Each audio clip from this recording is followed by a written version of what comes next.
The massive screens in the Galactic Council chamber flickered with images of a blue-green planet. Thousands of alien representatives watched in silence as streams of data poured in about Earth. The council leader, a tall being with silvery skin, stood at the center podium, his four eyes narrowed in concentration. "Another primitive species reaching for the stars," he announced, his translator converting his clicks and whistles into standard galactic common. "But these ones show unusual patterns." The images changed to show human cities, factories, and the newly built space stations orbiting Earth.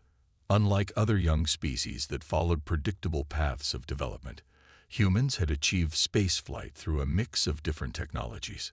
Some were incredibly advanced, while others seemed almost laughably simple. They split the atom before mastering fusion, one council member asked in disbelief. "And they still use chemical rockets alongside antimatter drives. That's what makes them interesting," the council leader replied. "They don't follow normal technological progression. They adapt." Meanwhile, aboard the Earth Defense Force flagship, Resilient, Admiral Thompson stood at the bridge window, watching his ship approach the designated first contact point near Mars. After decades of preparing for alien contact, humanity had finally detected signs of advanced civilizations. The Admiral straightened his uniform, feeling the weight of humanity's future on his shoulders. "Status report," he called out to his crew. "All systems normal, sir," Lieutenant Reed responded from her station. "Our antimatter containment fields are stable, and diplomatic protocols are ready." Thompson nodded. The antimatter drives were humanity's newest achievement, a breakthrough that had caught the attention of the galactic community. But unknown to Earth, this same achievement had also caught the wrong kind of attention. Far across the solar system, aboard the massive warship Imperial Might, High Commander Vex of the Stellar Empire watched Earth with growing concern. His species had ruled this sector of space for millennia, and they didn't appreciate surprises. They developed antimatter technology centuries before they should have. Vex growled, his scaled face reflecting in the dark metal of his command console. "It's unnatural. Dangerous." His second-in-command, Officer Ral, pulled up more data streams. "The Council wants peaceful contact, sir. They say humans show remarkable potential for." "The Council is blind." Vex slammed his clawed hand down. "Look at their history. Look at how quickly they advance. In the time it takes most species to improve their space engines, these humans went from primitive combustion engines to antimatter drives. They're unpredictable." Back at the first contact point, Admiral Thompson's ship waited patiently. The crew had trained for years for this moment. Earth's finest diplomats were ready. First contact packages were prepared, and peace offerings were stored in the cargo hold. "Sir," Lieutenant Reed's voice cut through the quiet bridge. "Multiple ships dropping out of faster-than-light travel. But these aren't the Council ships we were expecting." Thompson rushed to the tactical display. His heart sank as he saw not the diplomatic vessels they'd prepared for, but a fleet of warships. Their designs were aggressive, their weapons clearly powered up. "Battle stations," Thompson ordered, his voice steady despite the surprise. "But do not, I repeat, do not fire unless fired upon." This might still be a misunderstanding. But High Commander Vex had already made his decision. To him, humans were too unpredictable, too dangerous to be allowed to develop further. Their rapid progress with antimatter technology was all the excuse he needed. "The Council wants to welcome them." Vex spoke to his fleet commanders. "But we know better. We've seen countless species rise and fall. These humans, they don't follow the rules. They jump steps in development. They mix primitive and advanced technology in ways that make no sense. They're chaotic." He stood, his armor gleaming under the warship's lights. "For the safety of the galaxy, for order, we will end this threat before it begins. All ships, prepare to fire." As the Stellar Empire's warships moved into attack formation, neither side yet realized that this moment would change galactic history forever. The Empire thought they were stopping a potential threat. Instead, they were about to learn why making enemies of humans was the worst mistake they could make. The first shots from the Empire's ships lit up space like artificial stars. High Commander Vex watched with satisfaction as the energy beams streaked toward the single human ship. In his mind, this would be over quickly. Their primitive shields won't last 10 seconds, Officer Ral said confidently. But Admiral Thompson's voice remained steady as he gave his orders. Activate rotation protocols. Launch countermeasures. The Resilient spun gracefully, and small objects shot out from its sides. The Empire's energy beams hit these objects instead of the ship. They were simple mirrors, sheets of polished metal that reflected the energy weapons back into space. Impossible, Vex shouted. They deflected our weapons with mirrors. Thompson allowed himself a small smile. Return fire. Show them why humans still use primitive weapons. The Resilience railguns roared to life. Unlike the Empire's energy weapons, these guns fired solid tungsten rods at incredible speeds. The Empire's shields, designed to stop energy attacks, struggled against these physical projectiles. Shields failing on Cruiser 7. Ral reported in disbelief. How are they penetrating our defenses with mere metal? Across Earth's solar system, more human ships emerged from hiding spots behind moons and asteroids. Commander Jane Anderson led the counterattack from her ship, the Swift Justice. All ships, execute Plan Iron Rain, Anderson ordered, just like we practiced. The human fleet split into smaller groups. While the Empire expected them to form traditional battle lines, the Earth ships moved like a swarm of angry bees.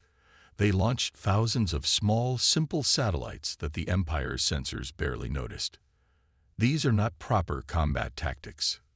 Vex raged as he watched his neat formation fall into chaos. They're fighting like savages. But these savages had a plan. The small satellites started dropping simple metal balls into space. In zero gravity, these balls kept their momentum, creating a deadly field of moving projectiles that the Empire's ships couldn't dodge. Sir, Ral's voice shook slightly. We've lost 15 ships. They're not using any advanced weapons. Just physics. Anderson's voice crackled across human communication channels. Remember your training. They expect fancy technology. Give them good old-fashioned human ingenuity instead. More human ships appeared, launching what looked like space junk at the Empire's fleet. But this wasn't junk. It was a carefully planned trap. The debris field forced the Empire's ships to either shut off their shields to avoid overload or get torn apart by the countless impacts. This is not how space combat works. Vex slammed his fist on his command console. Where are their energy weapons, their plasma torpedoes, their gravity bombs? Sir, one of his bridge officers called out, the humans are using mining ships to throw asteroids at us now. Indeed, several human mining vessels had joined the battle, using their equipment to fling chunks of space rock at the Empire's ships. The rocks didn't have to be fast. They just had to be big. Thompson coordinated the assault from the Resilient, which had taken some hits but remained strong. Let them see why humans never abandoned outdated technology. Sometimes the old ways work just fine. As the battle continued, Vex watched in horror as his easy victory turned into a nightmare. His ship's sophisticated targeting systems struggled to lock onto the erratically moving human vessels. Their advanced shields proved useless against simple kinetic weapons. Their complex battle formations fell apart against humans who fought like space pirates rather than a proper military. Retreat, Vex finally ordered, his pride deeply wounded. Regroup at the outer system. As the Empire's remaining ships fled, Anderson allowed herself a brief celebration with her crew. Let them run. They thought their fancy technology made them invincible. Now they know better. Back on the Resilient, Thompson sent a message to Earth Command. First battle concluded. Enemy underestimated us, as expected. Casualties minimal. They'll be back, but now they know. Picking a fight with humans isn't as easy as they thought. The Empire had wanted an easy victory over a primitive species. Instead, they learned that humans had never stopped using primitive weapons for a very good reason. They worked.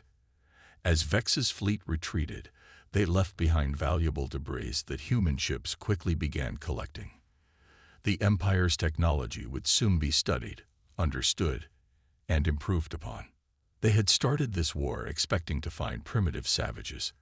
They were about to learn that those savages were far more dangerous than anyone could have imagined. In a hidden research facility deep beneath the Rocky Mountains, Dr. Wilson stared at the holographic display showing a captured Empire shield generator. Teams of scientists worked around the clock, studying every piece of alien technology they could salvage from the battle. "Play it again," she told her assistant. The screen showed the shield failing under multiple impacts. "See that? The shield doesn't fail where we hit it hardest. It fails where we hit it most often." Her discovery would change the course of the war. The Empire's shields weren't designed to handle multiple impact points. They focused their power where they detected the strongest attacks, leaving other areas vulnerable. "Get me Earth Command," Wilson said, a smile forming on her tired face. "I think we just found their weak spot." Meanwhile, in orbit around Jupiter, the Empire launched their second attack. This time, they came prepared for human tricks. Their ships now carried physical armor over their shields, and their weapons were adjusted to counter simple reflectors. High Commander Vex watched from his flagship, confident in his new defenses. "Let's see them use their primitive weapons against our upgraded shields." But humans had been busy too. As the Empire's fleet approached, they faced something new. Instead of large railguns, the human ships now carried thousands of smaller weapons.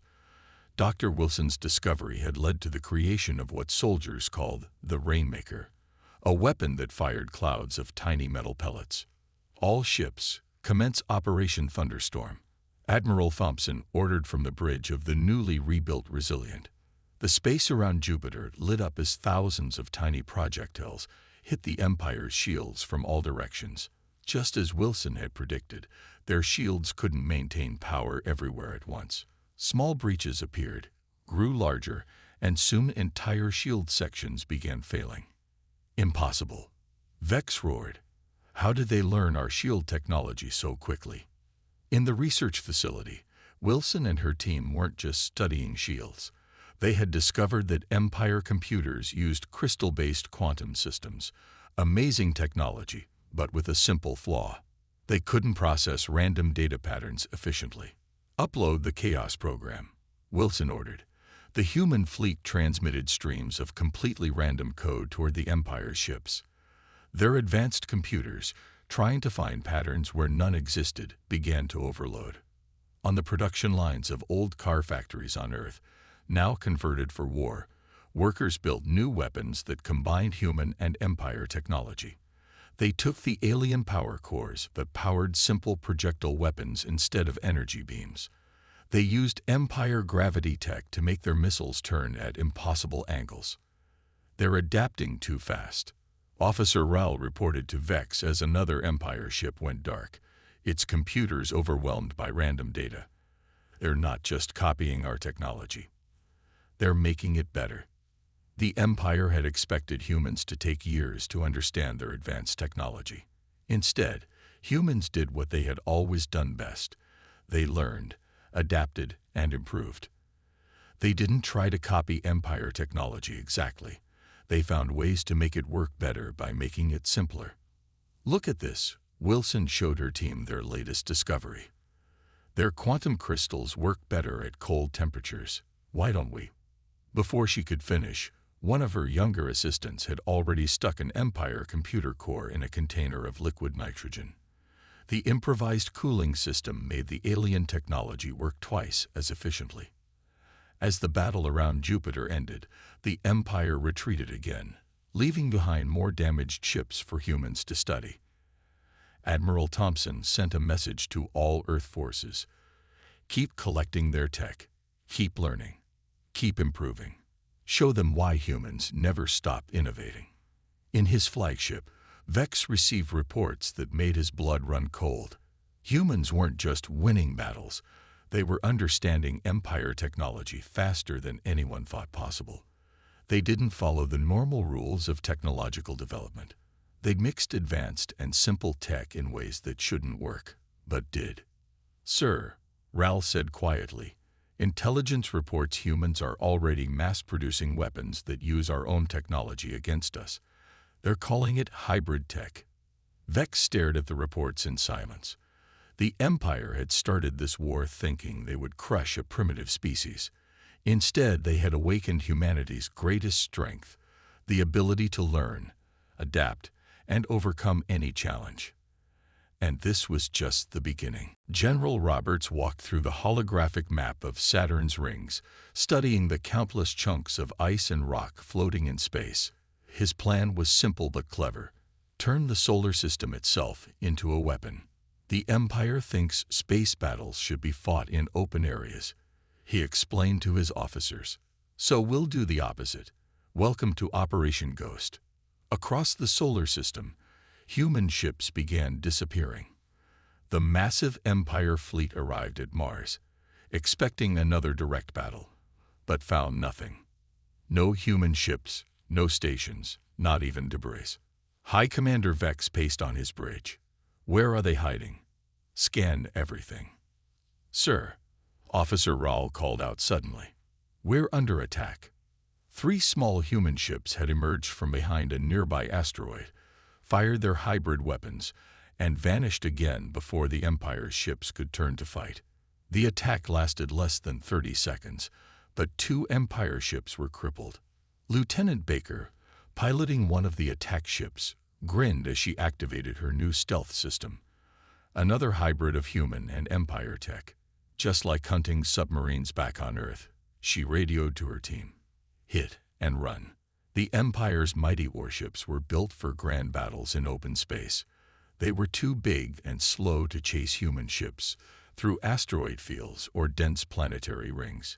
Each time they tried, more ships were damaged or destroyed. "This isn't warfare," Vex shouted as reports of attacks came in from all over the system. "They're fighting like pirates." But this was warfare, human style. Baker's team had perfected what they called the slingshot maneuver. They used planet's gravity to whip their ships around at incredible speeds, appearing from nowhere, firing, and disappearing again. "Target in sight," Baker called as her ship emerged from behind one of Jupiter's moons. Her crew had timed it perfectly. They would hit the Empire ship just as it passed through a predicted point in space. The Empire vessel never saw them coming. Baker's hybrid weapons, simple rockets powered by Empire gravity drives, curved impossibly through space and struck their target's weakest points. By the time the Empire ship turned to fight, Baker's team was gone, hidden in Jupiter's storms. Another success, Roberts noted in his command center on Titan. "How many ships have we taken out this week?" 17, sir," his aide reported. "And we've only lost 2 of ours. The Empire still hasn't figured out how we're tracking them." The answer was simple. Humans had turned the solar system's natural debris into a detection network.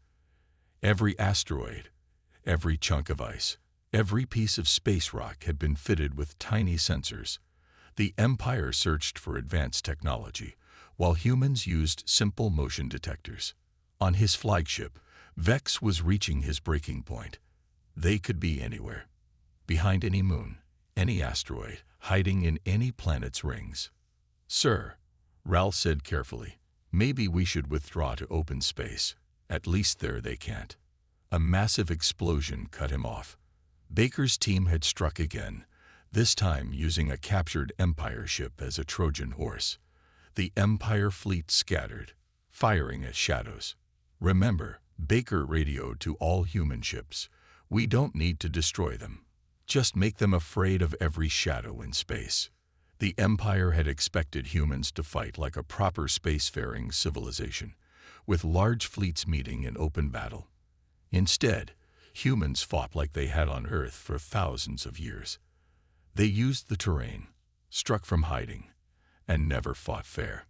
As another Empire ship fell to Baker's slingshot attack, Vex made a difficult decision: Order all ships to retreat to the outer system. We need to rethink our strategy. In his command center, Roberts watched the Empire fleet pull back. They still don't get it, he said to his officers. They think space is empty, just a void to fight in. But we know better. Every rock, every moon, every ring system is cover, concealment, and a weapon, if you know how to use it. The Empire had superior technology and bigger ships, but humans had turned the entire solar system into their hunting ground, and they knew every hiding spot by heart. Captain Miller stood on the bridge of his ship, the Trickster, watching his crew prepare for their most daring plan yet. The Empire thought they understood human tactics now, but they were wrong again. Remember, he told his crew, they expect us to hide and ambush. So today, we do the opposite. Today, we charge straight at them. Officer Raoul reported to High Commander Vex as human ships suddenly appeared, heading directly toward the Empire fleet near Neptune. Sir, they've gone mad. They're on a suicide run. Vex smiled for the first time in weeks. Finally, they're fighting properly. All ships, prepare to destroy these foolish humans. But Miller had studied the Empire's psychology. They were logical, predictable, and that was their weakness. As his ships charged forward, Empire vessels formed their standard defense pattern, exactly as he predicted. Now, Miller ordered. His ships launched what looked like escape pods. The Empire ignored these small objects, focusing on the charging human fleet. That was their mistake. The escape pods were actually Dr. Wilson's newest creation, electromagnetic pulse bombs using Empire quantum technology. They drifted into the perfect position while the Empire was distracted. Full reverse. Miller ordered suddenly. His ships scattered in all directions as the EMP bombs detonated. Empire ships, their shields focused forward expecting an attack, lost power across their rear sections. It was a trick. Vex roared. They never meant to attack directly. But Miller wasn't done. His ships now launched hundreds of small drones. These cheap, simple robots caused no damage. They just attached themselves to Empire ships and started broadcasting on all frequencies. What are they doing? Ral asked, listening to the strange signals. The drones were broadcasting human laughter, thousands of overlapping recordings of people laughing day and night, driving Empire crews mad with the constant sound. They're not even trying to destroy us, one Empire captain reported, his voice shaking. They're mocking us. Miller's psychological warfare worked better than anyone expected. Empire crews, already nervous about human tricks, started seeing threats everywhere. They fired at shadows, jumped at sensor ghosts, and couldn't sleep because of the constant laughter. Sir, Ral reported to Vex, 3 ships have abandoned their posts. The crews, they couldn't take it anymore. Miller watched from the Trickster as his plan unfolded. Humans have known for thousands of years. Fear is a stronger weapon than any gun. The Empire's mighty fleet was falling apart. Their strict military training had no answer for human psychological tactics. They expected warfare to be logical, ordered, predictable. Instead, humans turned it into a nightmare of uncertainty. Launch Phase 2, Miller ordered. His ships began broadcasting fake distress calls in Empire languages. Crews heard what seemed to be their own people screaming for help, only to find nothing when they investigated. Every rescue mission could be a trap. Every distress call could be a lie. How do they know our codes? Vex demanded. How do they know our protocols? The answer was simple. They didn't. Humans were just very good at faking things, at creating confusion, at making the enemy doubt everything they saw and heard. In her lab on Earth, Dr. Wilson watched the data from Miller's operation. The Empire's greatest weakness, she noted, is that they can't handle chaos. They need everything to make sense. Miller's next trick was his boldest. His ships launched what looked like torpedoes at the Empire fleet. Vex ordered all ships to evade, but the torpedoes were empty. The Empire scattered their formation for nothing, and in their confusion, They didn't notice the real attack coming from behind. Status report. Miller called out after the battle. Enemy fleet retreating, sir, his tactical officer replied. 5 ships destroyed, 12 damaged, and 3 abandoned by their crews. Our casualties? 0. The Empire had superior technology, better weapons, and stronger shields. But they didn't understand how humans fought wars. It wasn't just about weapons or tactics. It was about breaking the enemy's will to fight. As Vex ordered another retreat, he finally understood what made humans so dangerous. They didn't just attack bodies or ships. They attacked minds. The Empire's largest fleet yet appeared at the edge of the solar system. High Commander Vex had called in reinforcements from every corner of their territory. This time, they wouldn't rely on just technology or tactics. They would use overwhelming numbers. Let's see them trick their way out of this, Vex said, looking at his massive fleet. Attack all human population centers at once. They'll have to split up to defend everything. But as the Empire fleet approached Earth, they noticed something strange. Colonel Jackson stood in the United Earth Defense Center, formerly the UN building in New York, watching representatives from every nation work together. Russian stealth systems online, one operator reported. Chinese cyber warfare division ready, said another. Indian space defense grid activated, a third called out. American orbital weapons powered up, came another report. The Empire expected Earth's nations to fight separately, to protect their own territories first. Instead, they found a completely unified defense. Every country had contributed what they did best to create something new. They think we're still divided, Jackson said to his international staff. Show them how wrong they are. When the Empire ships attacked, they hit a defense network unlike anything they'd seen before. Russian cloaking technology hid vital installations. Chinese hackers found ways into Empire communications. Indian engineers had built a web of defensive satellites. American factories had mass-produced hybrid weapons. Sir, Raul's voice shook as he reported to Vex. We're being attacked by everything. Brazilian drone swarms struck from hidden bases in the Amazon. Australian early warning stations spotted Empire ships trying to sneak through the outer system. Canadian cold weather technology kept defense systems running in the Arctic. African command centers coordinated the global response. Impossible, Vex shouted.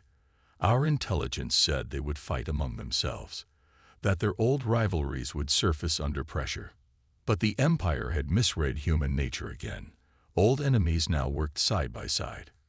Countries that had fought for centuries now shared technology and resources.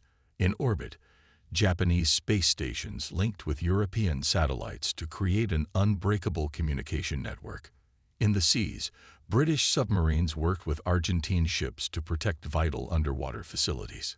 Korean scientists worked with Iranian engineers to improve planetary shields. All defense zones report ready, Jackson announced. Begin Operation Unity. The Earth's response was overwhelming. Satellites built in a dozen countries created a web of sensors no ship could sneak through. Weapons designed by international teams struck from every direction. Communication systems spanning the globe coordinated every move.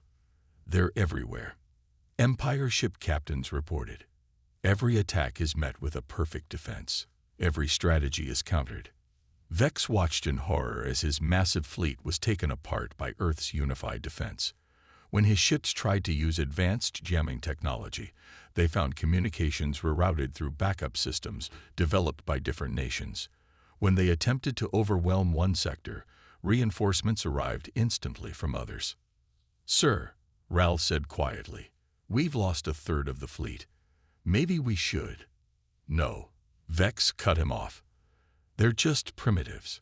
How can they work together so perfectly? In the defense center, Jackson smiled as reports of victory came in from around the world. Teams from different cultures, speaking different languages, following different customs, all worked as one. That's humanity's real strength, he told his staff. We fight each other, yes. We argue, we disagree, but threaten all of us. We become one family very quickly. The Empire's mighty fleet, which had conquered dozens of worlds, found itself retreating from Earth once again. They had expected to find a planet divided, easy to conquer piece by piece. Instead, they found humanity at its best, united, cooperative, and determined. "Send word to all Earth forces," Jackson ordered. "The Empire now knows that attacking one of us means fighting all of us, and if they want to try again." He looked at his global team, different faces, different cultures, one purpose, and smiled. "Well, good luck to them." Dr. Wilson stood before the United Earth Defense Council, presenting her most important discovery yet. On the screens behind her, complex diagrams showed the Empire's complete command structure. "Their greatest weakness isn't their shields, their computers, or their weapons," she explained. "It's their rigid hierarchy. Every ship, every soldier must follow strict orders from above. They can't adapt without permission." Colonel Jackson leaned forward. "And how does this help us win the war?" "Simple," Wilson smiled. "We don't need to destroy their fleet. We just need to break their chain of command." High Commander Vex was preparing for one final attack. His reinforced fleet was the largest ever assembled in Empire history, 3 times larger than the force they'd just lost. "This time, we attack with everything," he told his officers. "No clever tactics, no complex strategies, just overwhelming force." But humans had learned something important. The Empire's entire military relied on constant communication with their commanders. Every decision, every action, had to be approved by superiors. "Launch Operation Chaos," Jackson ordered. The attack began differently this time. Instead of targeting Empire warships, human forces struck their communication relays. Captain Miller's psychological warfare teams broadcast false orders. Lieutenant Baker's strike teams destroyed command ships. General Roberts' forces jammed communication channels. "Sir, we're losing contact with Sector 3, Raoul reported frantically. "Restore communications," Vex ordered. "We can't. We're getting hundreds of different orders. We don't know which ones are real." The Empire's mighty fleet began to fall apart. Without clear orders, ship captains didn't know what to do. Some retreated, others attacked. Many just stayed still, waiting for instructions that never came. Admiral Thompson, watching from the Resilient, saw the Empire's formation crumbling. "They never understood us," he said quietly. "They thought our flexibility was weakness, our creativity was chaos, our independence was disorder." Across the battlefield, Empire ships received conflicting orders. Human forces had learned to copy their communication signals perfectly. Some ships were ordered to retreat, others to attack. Some were told the war was over, others that they should fight to the death. "Status report," Vex demanded. "Sir," Raoul looked at his screens in disbelief. "Half the fleet is retreating. A third is still attacking, but in different directions. The rest, they're just waiting for orders." Dr. Wilson watched her plan unfold. The Empire's greatest strength, their unity and discipline, had become their greatest weakness. Without clear command, their superior technology meant nothing. "Send the final message," Jackson ordered. Every Empire ship received the same transmission, proof that their high command had been lying about the war's purpose. Humans weren't primitives planning to attack the Empire. They were a young species that had been invaded for simply advancing too quickly. "Sir," Raoul said to Vex, "the crews, they're refusing to fight. They're demanding answers." Vex saw his mighty fleet dissolving before his eyes. Ships were powering down weapons. Crews were questioning orders. The perfect military machine was breaking apart. "This is Admiral Thompson to all Empire forces." The transmission went out. "Look at what this war has brought you. Look at how many ships you've lost. And for what? Because your leaders feared our potential. Feared that we might one day surpass you." The response was immediate. Empire ships began standing down. Some commanders even opened communication channels with human vessels, wanting to understand more. Victory, Jackson announced in the Defense Center. Not through superior weapons, not through better technology, but through understanding the enemy and using their own nature against them. In his flagship, Vex watched his great invasion force surrender ship by ship. How? He asked quietly. How did they defeat our superior civilization? The answer was simple. Humans had never tried to be superior. They used simple weapons alongside advanced technology. They valued individual thinking alongside unified action. They embraced chaos alongside order.